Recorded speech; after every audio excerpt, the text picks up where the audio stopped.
Garissa town is the administrative capital of Kenya's northeastern province. It has a population of 623,060 people. There are 47 primary schools. The biggest of these is Garissa Primary School with 1,980 pupils. When Marudi organization visited the school, we found pupils preparing for their end-of-term exams under the shade of trees.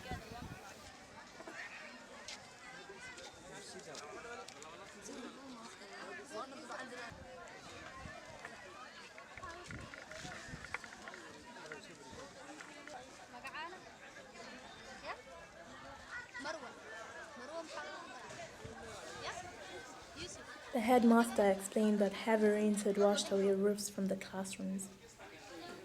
This has made learning difficult, especially for the 62 special needs children who attend the school. We are the only school in the larger Garissa County and Northeastern Province as a whole in this region educating the blind children, the totally blind children. As you are aware, the totally blind children need instructional materials which are specialized, like braille papers, thermophone, stylus and slates, such kind of things to teach the blind children. And do you have here that? We've been making passionate appeal to other partners, but we have about 5-6 braille machines which are functioning now against almost 30 totally blind children.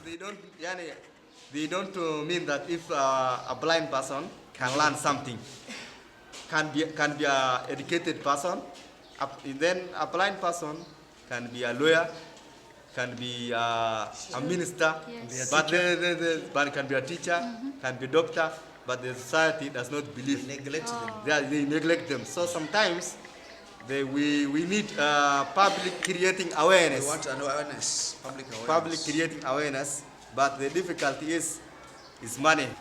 The pleas have so far fallen on deaf ears.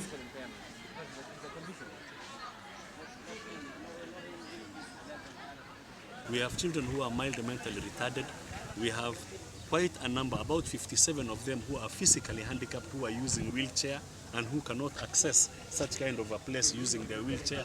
So that is why we are trying to run up and down to see to it that these classes are repaired so that these children can access their class without any challenge. Up. Somali. حسن بريشو ترتيب. Yes. حق فيري. إن فيري Somali. إن فيري نكا فيري.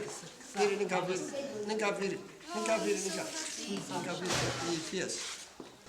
Our biggest problem has been actually the girl child education.